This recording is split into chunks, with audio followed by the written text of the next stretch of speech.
Halina, Jesus, halina. Halina, Jesus, halina. Sa simula'y sinaloob mo, O Diyos, kaligtasan ng tao. Sa takdang panahon ay tinawag mo, isang bayang lingkod sa iyo. Halina, Jesus, halina. Halina, Jesus, halina. Sa ngalan ng Ama at ng Anak ng Espiritu Santo. Amen. Sumainyo ang Panginoon. At sumayo rin. Ipagdiwang po natin ang simbang Misa de Gallo na ito ng may kagalakan kasama ng ating mga mahal sa buhay.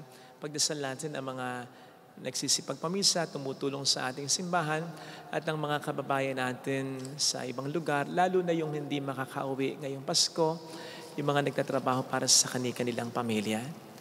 Upang tayo maging marapat sa misang ito, halina't magsisimula tayo sa ating mga kasalanan. Tayo pong lahat, inaamin ko sa makapangyarihang Diyos at sa inyo mga kapatid, na lubha akong nagkasala sa isip, sa salita at sa gawa, at sa aking pagkukulang. Kaya isinasamo ko sa mahal na Birheng Maria, sa lahat ng mga anghel at mga banal, at sa inyo mga kapatid, na ako'y panalangin sa Panginoong ating Diyos. Kaawaan tayo na mapagmahal na Diyos, patawarin sa ating mga sala, at patnubayan hanggang sa buhay na walang hanggan. Amen. Panginoon, kaawaan mo kami. Panginoon, kaawaan mo kami. Kristo, kaawaan mo kami. Kristo, kaawaan mo kami. Panginoon, kaawaan mo kami. Panginoon, kaawaan mo kami.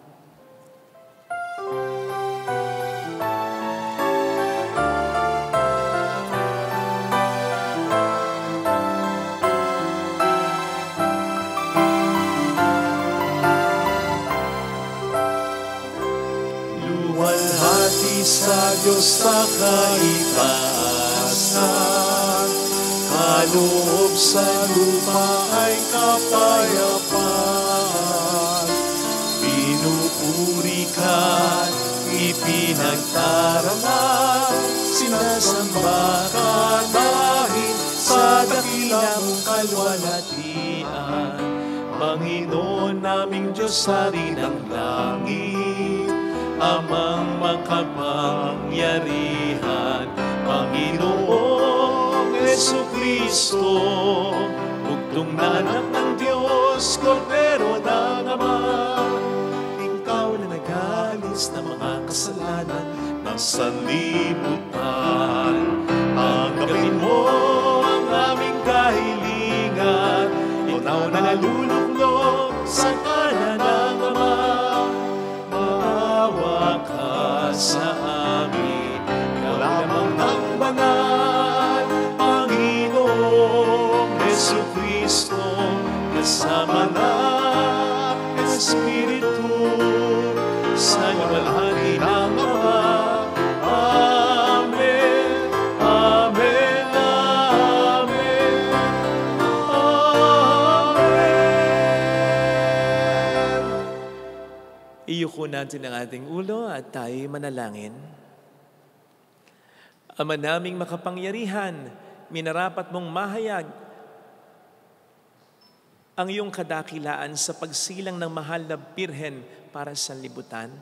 Ang dakilang misteryong ito ng pagkakatawang tao ng anak mo ay mapag-ukulan nawa namin ng lubos na pananalig at maipagdiwang namin ng may di magmamaliw na pag-ibig sa pamamagitan niya kasama ng Espiritu Santo magpasa walang hanggan. Amen. Magsiupo ang lahat. Sa unang pagbasa, isinasalaysay sa atin ang pagkapanganak kay Samson. Siya ay nakatalaga sa Panginoon, kaya't pinuspos siya ng Espiritu at patuloy na pinagpapala ng Diyos. Ang salita ng Diyos mula sa aklat ng mga hukom. Noong mga araw na iyon, sa bayan ng Zora, ay may isang lalaking Manoa ang pangalan, kabilang sa lipi ni Dan. Ang asawa niya ay hindi magkaanak. Minsan, napakita sa babae ang anghel ng Panginoon at sinabi, "Hanggang ngayon wala kang anak. Ngunit hindi magtatagal, maglilihi ka at manganganak. Mula ngayon ay huwag kang iinom ng anumang uri ng alak, ni titikim ng anumang bawal na pagkain. Kung maipanganak mo na siya, huwag mong papuputulan ng buhok, pagkat mula pa sa kanyang pagsilang ay itatalaga na siya sa Diyos. Siya ang magsisimulang magligtas sa Israel mula sa mga Filisteo."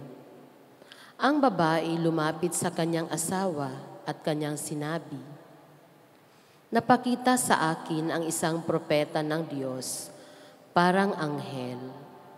Kinikilabutan ako.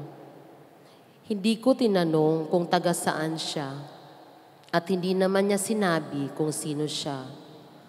Huwag daw akong iinom ng alak ni titikim ng anumang bawal na pagkain, pagkat ang sanggol na isisilang ko'y itatalaga sa Diyos."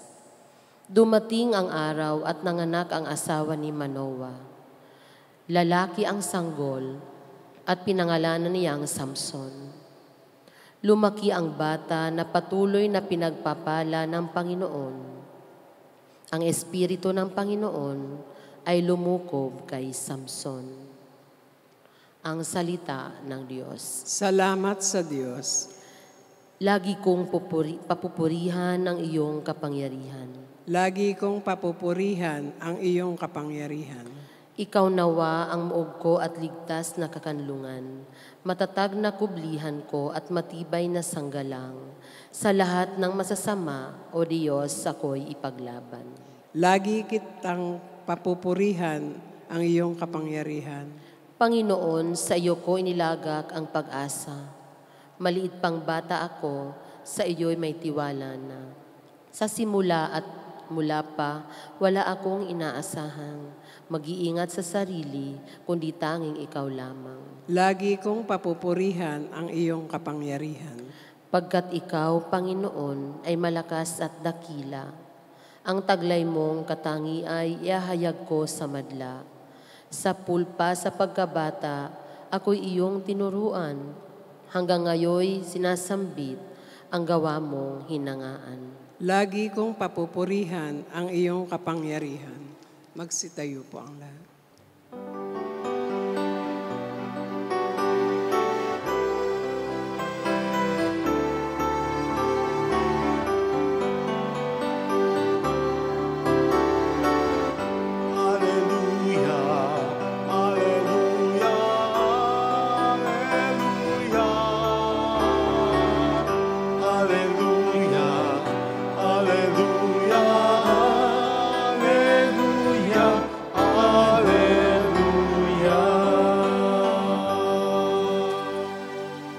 Sumainyo ang Panginoon. At sumaiyo rin. Ang mabuting balita ng Panginoon ayon kay San Lucas. Papuri sa iyo, Panginoon. Noong si Herodes ang hari ng Judea, may isang saserdote na ang ngalay Zacarias sa pangkat ni Abias at mula rin sa lipi ni Aaron ang kanyang asawang si Elizabeth. Kapwa sila kalugod-lugod sa paningin ng Diyos, namumuhay ng ayon sa mga utos at tuntuning mula sa Panginoon. Wala silang anak sapagkat paog si Elizabeth at sila'y matanda na. Ang pangkat ni Zacarias ang nanunungkulan noon at siya'y naglilingkod sa harapan ng Diyos bilang saserdote.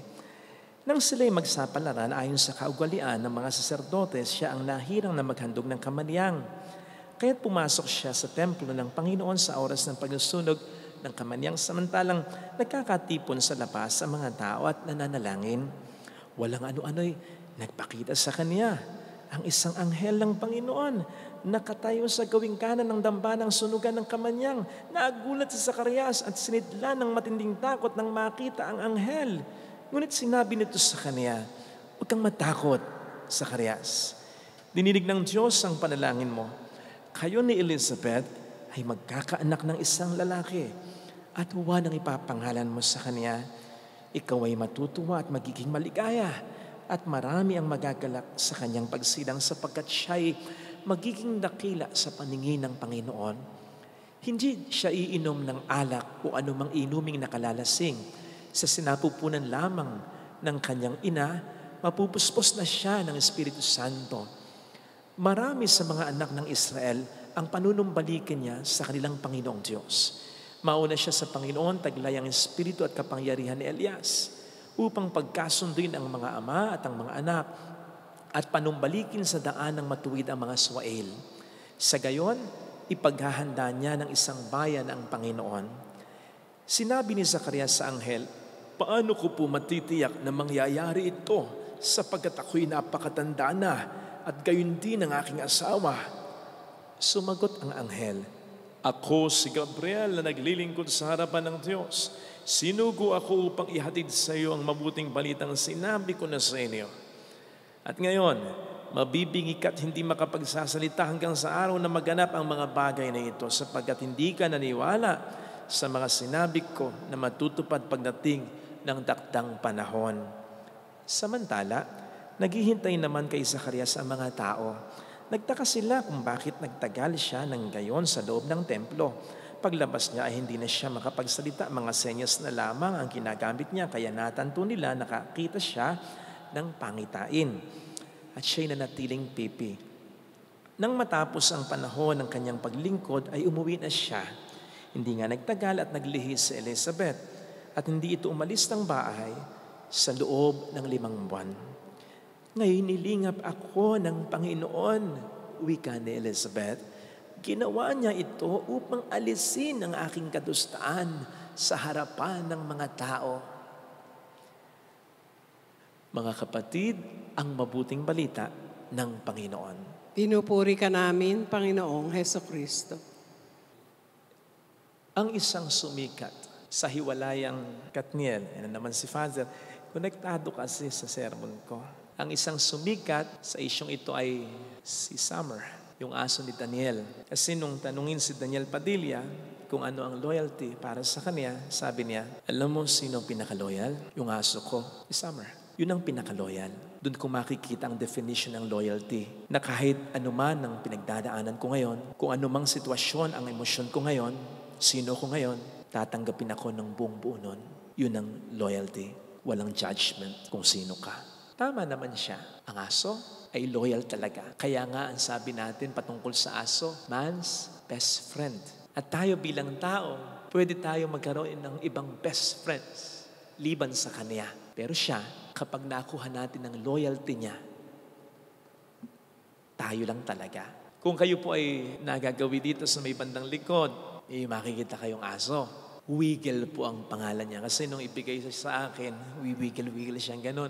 Basta mahina nung una ang balancing niya. Siya si Wiggle. Kapag yan ay pinapasyal ko tuwing umaga, pag nakakita yan ng ibang tao, kasi nga friendly, Labrador, makikipaglaro sa kahit sino. Pero kapag pinaswitan ko na, Wiggle! Kahit sino ang kaharap niya, kahit anong nilalaro niya, kahit pa kumakain siya, susunod siya, kahit saan ako magpunta. Ganon kaloyal ang aso kapag nakuha mo ang loyalty niya. Not just that, di rin siya mapagtampo. Kahit sinong aso o kahit anong aso. Kahit na hindi mo mapansin yan, kahit na hindi mo mapakain yan, minsan kahit hindi mo malaro o malibot man lang, mahimas man lang, kahit ka magkulang, hindi ka aangilan yan. Hindi ka tatahulan ng parang galit yan. Bagkus, kapag nakita ka, bigla ka na lang dadambahin. Parang wala siyang sakit mula sa iyong naranasan. Isa pa, pag ikay umalis, mag-aalala yan.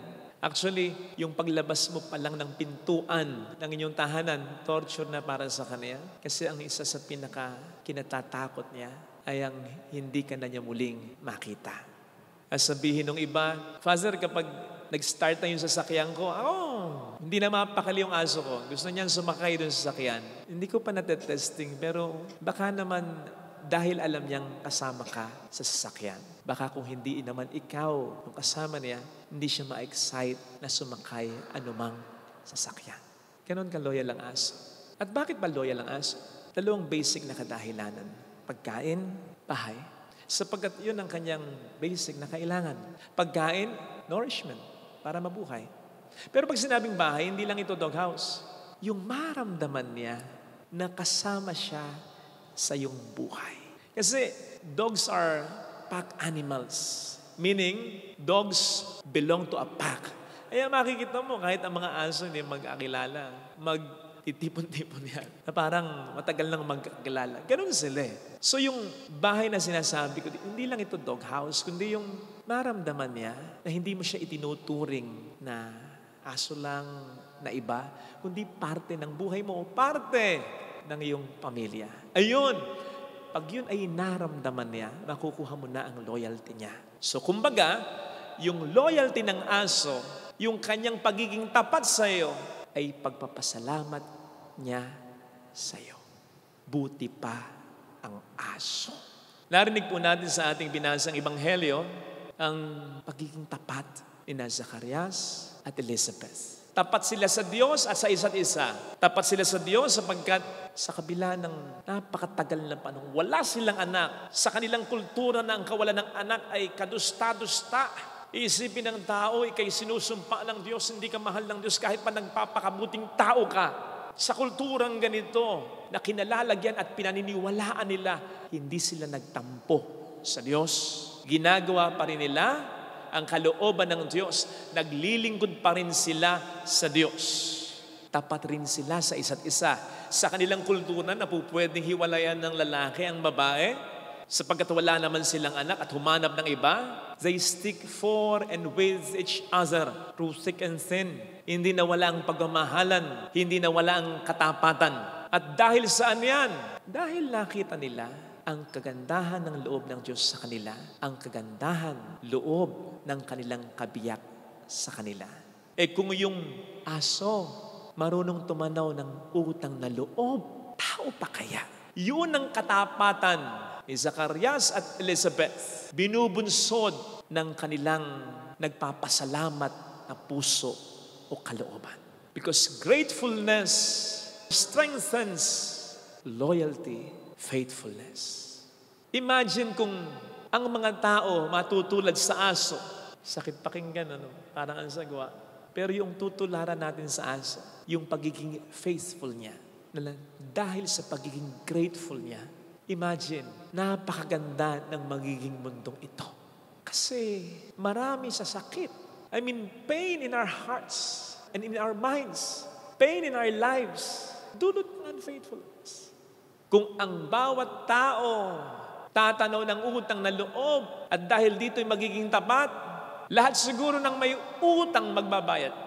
Sinong nangungutang ka Nahawa siya sa iyo Baka nga yung pinautang niya sa iyo Gamit niya yun para sa kanya, para sa pamilya. Inisip niya ang kapakanan, tapos hindi mo babayaran?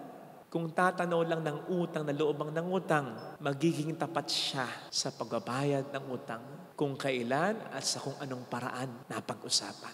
Kung tatanaw lang ng utang na loob ang tao, bawat asawa magiging tapat sa kaniyang kabiyak.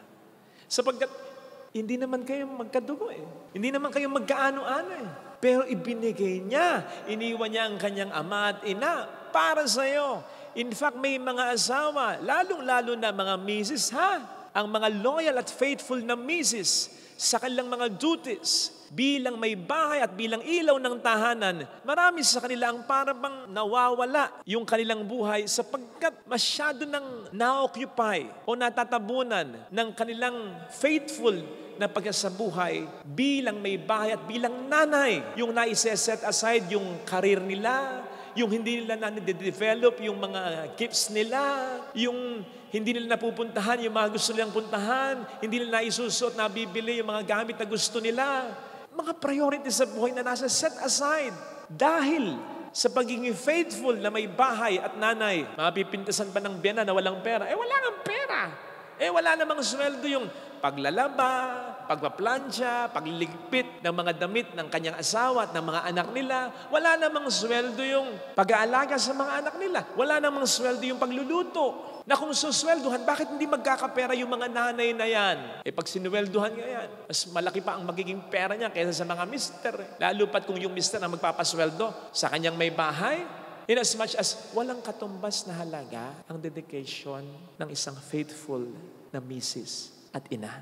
Kung yan ay makikita ng bawat kabiyak, kung gaano ka-faithful sa kanya at sa kanilang mga anak ang kanyang kabiyak, lahat ng asawa magiging tapat. Kung bawat anak matututong tumanaw ng utang na loob sa kanilang mga magulang, walang mapapabayaan, walang makakalimutang mga magulang. Kung bawat anak makikita ng dapat niyang ipagpasalamat ay hindi lamang yung buhay na ibinigay sa kanya ng kanyang mga magulang na yun pa lang ay hindi na natin kaya pang mabayaran. At pagkatapos ang buhay na yan ay masyado pang inalagaan, pinrotektahan at binigyan ng magandang kinabukas, lalo nang ang anak ay nabaon sa utang. Kaya't kung matatanim yan sa isip ng bawat anak, walang magulang na mag-iintindi, paano na ako pagtanda ko? Sinong mag-aalaga sa akin? Pag nagkasakit ako, sinong magpapagamot? Walang magulang na magiging ganyan kapag ang anak ay marunong tumanaw ng utang na loob sa mga magulang. You see? And the example can go on and on. Napakaganda ng magiging mundong ito kung matututong magpasalamat and therefore maging tapat ang bawat tao. Ang sabi sa 2 Timothy 3, 1 verse 2, in the last days, there will be difficulty. Sa mga huling araw, magkakaroon daw ng paghihirap, matinding paghihirap. Why? Hindi mo na sasabihin dahil may lilitaw na mga akilakilabot na nilalang. Hindi mo na sasabihin na dahil ang mga planeta maugas sa kanilang mga kinalalagyan. Hindi mo na sasabihin magkakaroon ng mga matitinding kalamidad na ating maranasan. Hindi mo na. Ang sasabihin, in the last days, there will be difficulty, matinding paghihirap. Why? Because there will be people who will be lovers of self, lovers of money, abusive, unholy, and ungrateful. So ito ang isa sa mga nagbibigay talaga mula noon hanggang ngayon at sa mga susunod pang panahon ng matinding paghihirap sa mundo at sa bawat buhay ng tao, kawalan ng utang na loob. Yung kasing hindi mo na mapasalamatan yung mabuting ginawa sa iyo ng tao, masakit na yun eh. And then ungratefulness will lead to unfaithfulness. Yun bang hindi mo nga napasalamatan na, hindi mo na nga na-appreciate, lulukuhin mo pa, sasaktan mo pa, sasagutin mo pa, pababayaan mo pa, kalilimutan mo pa, itidinay mo pa. Dobleng sakit yan, sobra. Kahit nga ang Panginoon sa palagay ko in His demand for us to have faith, palagay ko gusto rin niyang ma-appreciate natin yung mga mabubuting ginagawa niya sa atin. Kasi yun naman talaga ang pananampalataya eh. Bakit tayo sasampalataya na mabuti ang Diyos kung hindi natin na-appreciate ang buti niya? Diba? Tao pa kaya ang hindi maghangad na makita natin ang mga mabubuti nilang ginawa? At dahil dito, sana'y maging tapat naman tayo sa kanila. Noong una, ayaw ko talagang mag-asok. Ang dami nang nag-alok sa akin, tinatanggihan ko. Hanggang sa may kaibigan nga ako na mahilig sa aso, sabi niya, Father, try mo lang. Try mo lang. Pag hindi mo nagustuhan, balik mo sa akin. Pero sigurado ako, pag naramdaman mo yung loyalty ng aso, iisipin mo, sana dati ka pa nag-alaga ng aso. I just thought, ganun kasigurado yung kaibigan ko, na hindi naman din niya po pwedeng sabihin ito patungkol sa tao, na para bang, Father, may ipapakilalas ako sa iyong kaibigan. Pag naging kaibigan mo, sigurado hindi ka magsisisi. Kahit nga di ba yung mga ikinakasal na, Kahit nga di ba yung mga mag-asawa na, kahit nga di ba yung magkapatid na, bakit wala pa rin kasiguraduhan na sa habang panahon, nandun ang loyalty niyan? Ang aso kasi, pag loyal sa'yo sa una, loyal sa'yo hanggang sa huli. Mas mabuti pa nga ba ang aso kaysa sa tao? Mag-isip-isip tayo.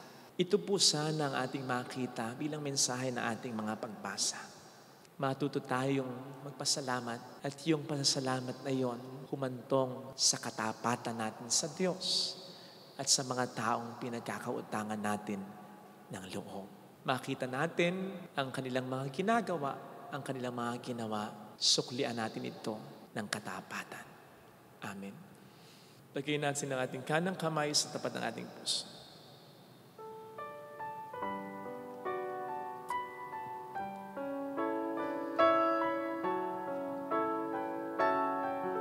Awitin natin, alam kong may magagawa ang Diyos.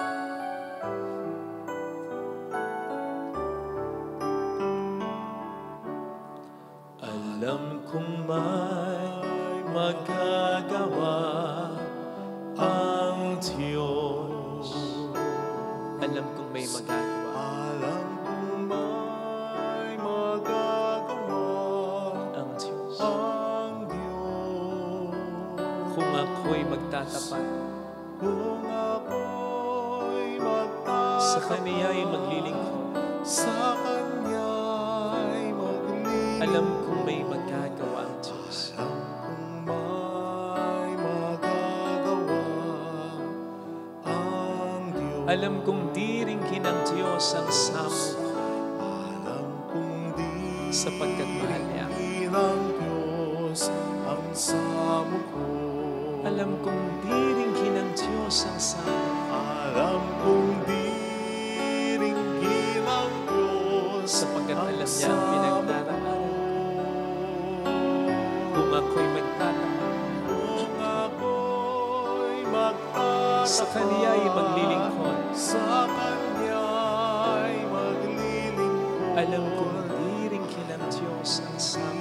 Diringgin ang Diyos Bigit natin ang ating mga mata, Panginoon. Maraming salamat sa mga biyaya mo. Salamat sa pagmamahal mo. Ito ang dahilan kung bakit nagsisisi kami sa aming mga kasalanan. Hindi mo deserve na aming masaktan. Hindi na nga kami aabot. Nasuklian man lang ang lahat ng iyong kabutihan, gumagawa pa kami ng kasalanan.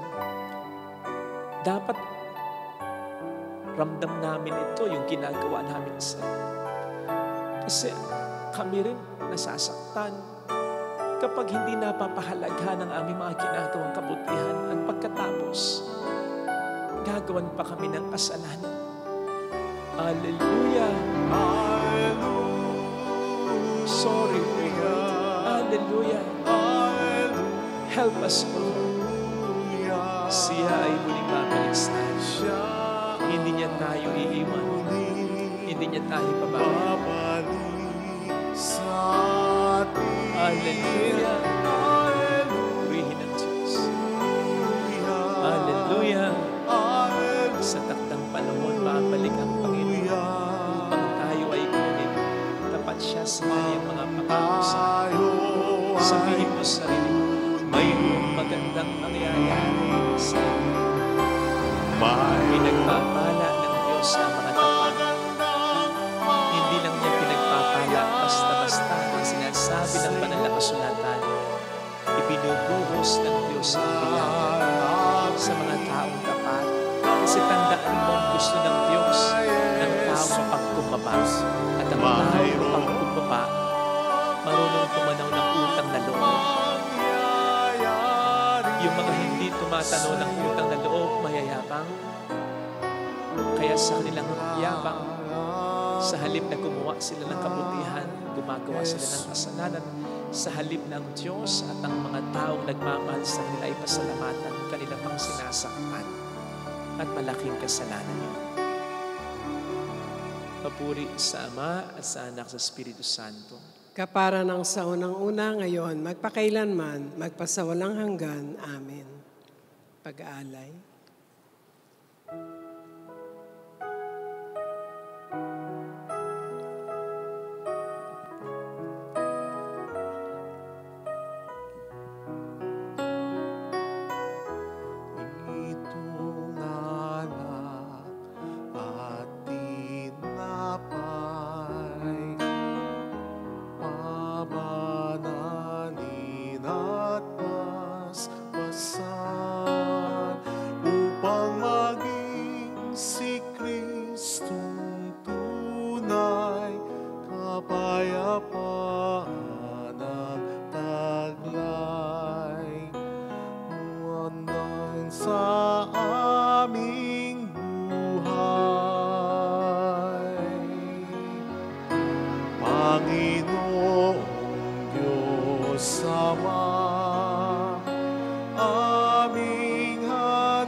Manalangin tayo, pang ating handog ay maging kalugod-lugod sa Diyos amang makapangyarihan. Tanggapin nawa ng Panginoon itong paghahain sa iyong mga kamay, sa kapurihan niya at karangalan, sa ating kapakinabangan at sa buong sambayanan niyang banal.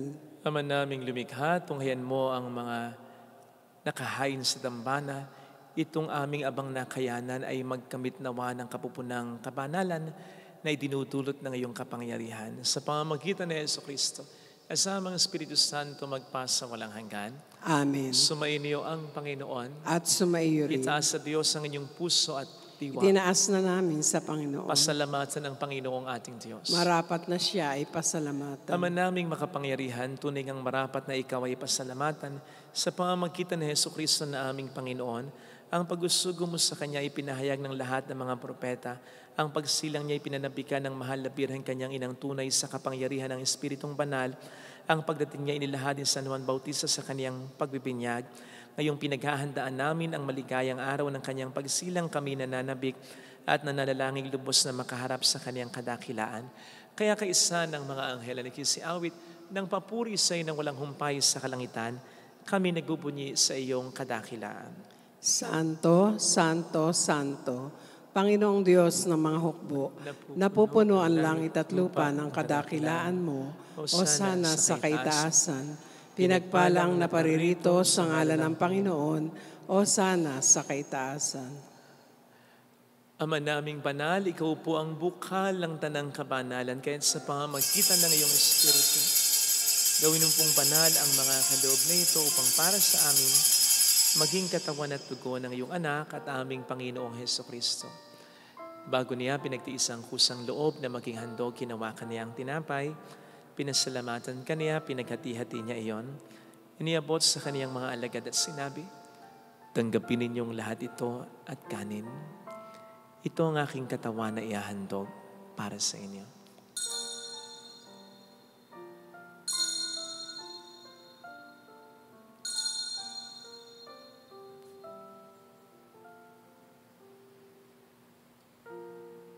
Gayun din naman nang matapos ang hapunan, nawakan niya ang kalis, muli kaniyang pinasalamatan. Iniabot niya ang kalis sa kaniyang mga alagad at sinabi, tanggapin ninyong lahat ito at inumin. Ito ang kalis ng aking dugo ng bago at walang hanggang tipan. Ang aking dugo na ibubuhos para sa inyo at para sa lahat. Sa ikapagkapatawad ng mga kasalanan, gawin niyo ito sa pag-alala sa akin.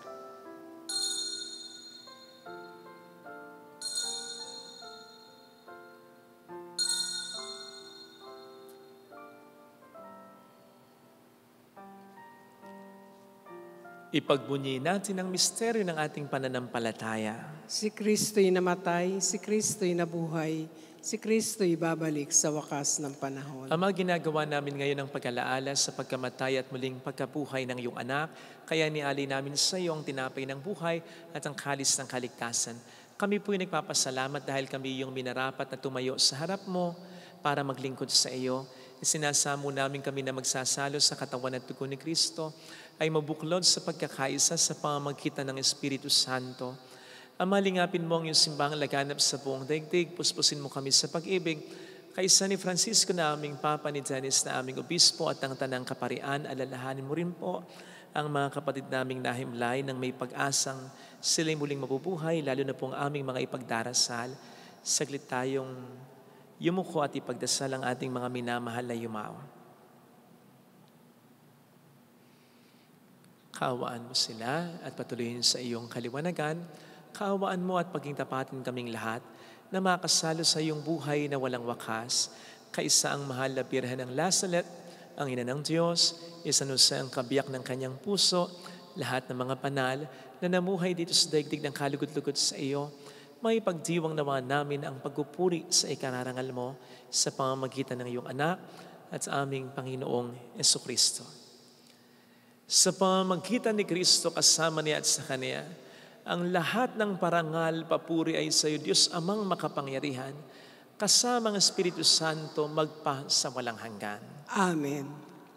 Tumawag tayo sa Ama.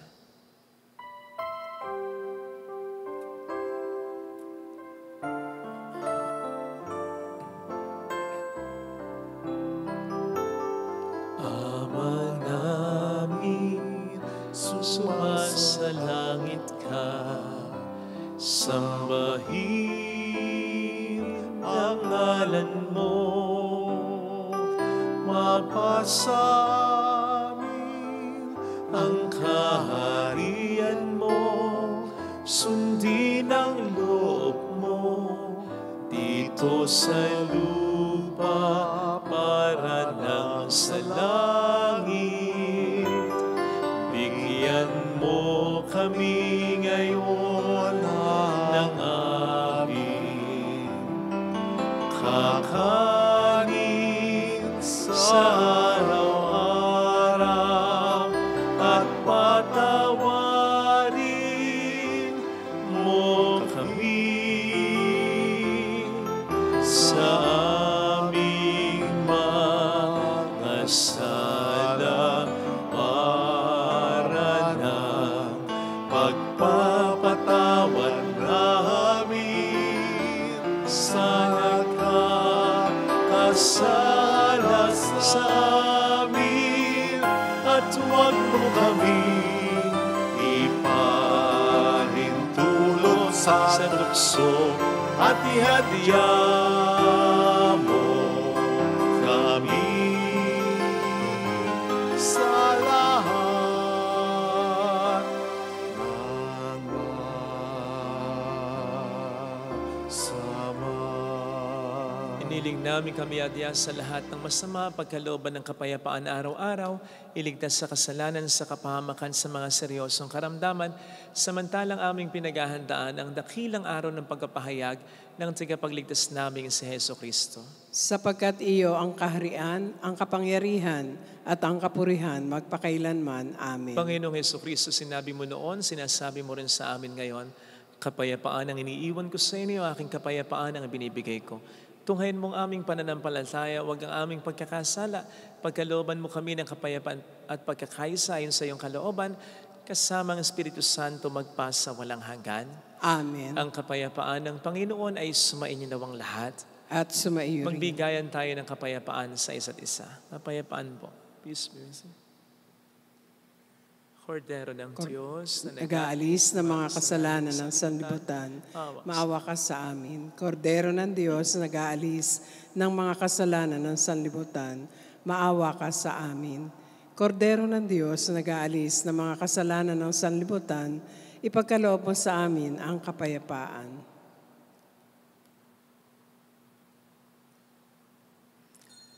Narito sa harap natin ang Panginoon, ng ating buhay at kaligtasan, mapalad tayong inaanyayahan.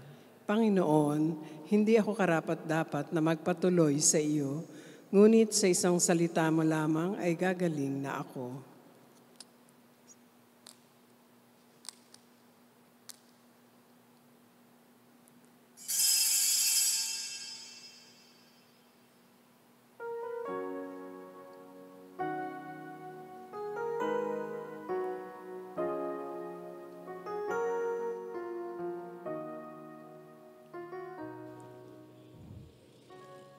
Panalangin para sa espiritual na pakikinabang.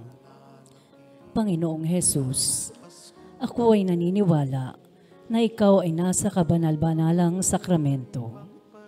Iniibig kita ng higit sa lahat at ninanasa kong tanggapin ka sa aking kaluluwa. Sapagkat sa mga sandaling ito, hindi kita matatanggap sa sakramento. Tumuloy ka sa espiritu sa aking puso. Niyayakap kita na parabang naririto ka na. Inaalay ko ng buong buo ang aking sarili sa iyo. Huwag mong hayaang mawalay ako sa iyo. Amen.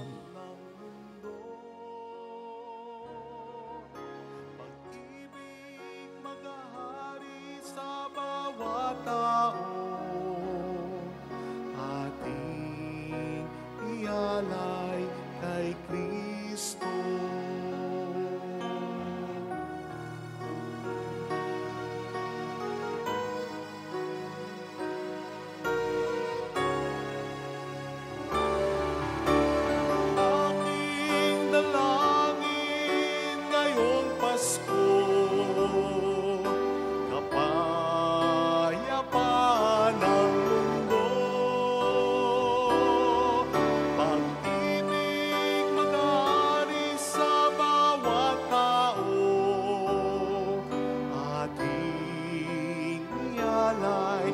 kay Kristo, ating ialay kay Kristo.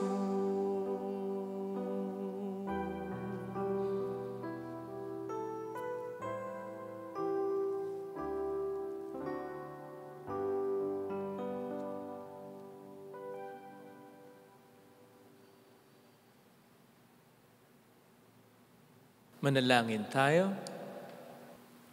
Ama naming mapagmahal, bilang pagtanaw ng utang na loob sa aming pinagsaluhan, kami ay panatilihin mong nananabik sa mga darating mong bigay upang mapaghandaan naming tanggapin ng marangal ang pagsilang ng aming manunubos na mahal na siyang namamagitan kasama ng Espiritu Santo magpasa walang hanggan. Amen. Holy God, Holy Mighty One, Holy Immortal One. Have mercy on us and on the whole world. Holy God, Holy Mighty One, Holy Immortal One. Have mercy on us and on the whole world. Holy God, Holy Mighty One, Holy Immortal One. Have mercy on us and on the whole world. Jesus, King of Mercy, We trust in you.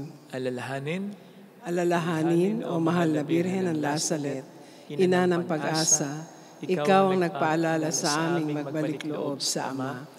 Ito ang nagpapatunay na ang kagandahan loob mo'y nanatiling busilak. Sa pag-aaruga mo sa amin, tungkulin mo'y tinupad. Sa paanan ni Kristo, itinuring mo kaming mga tunay mong anak. Kaya ninais mong ni isa'y huwag mapahamak. Maging sa iyong walang tigil na pananalangin, pati luhay pumatak. Huwag namang mawala ng saysayang iyong paghihirap. Hiling nawa namin sa iyo aming inang liyag, na matapos ang pakikibaka namin sa mundong ito, at sa pananatili namin tapat kay Kristo, sa kapurihan mo'y makibahagi kaming ganap, upang kung nasaan ka ngayon ay maparoon din kaming lahat, at ang kaganapan ng kalwalhatian ng Diyos Ama ay tuluyang matupad, siya nawa. mahal na Birhen ng Lasalet, tagapagkasundo ng mga makasalanan. Ipanalangin mong walang patid kaming mga dumudulog sa iyo. Maraming salamat po sa inyong mga panalangin at pagtangkilik sa ating parokya. Maraming pong salamat. Sumainyo ang Panginoon At sumaiyo rin. pagpalain kayo kasama ang ating pamilya na mapagmahal na Diyos ng Ama at ng Anak ng Espiritu Santo. Amen. Umayo tayo sa kapayapaan ni Kristo. Salamat sa Diyos.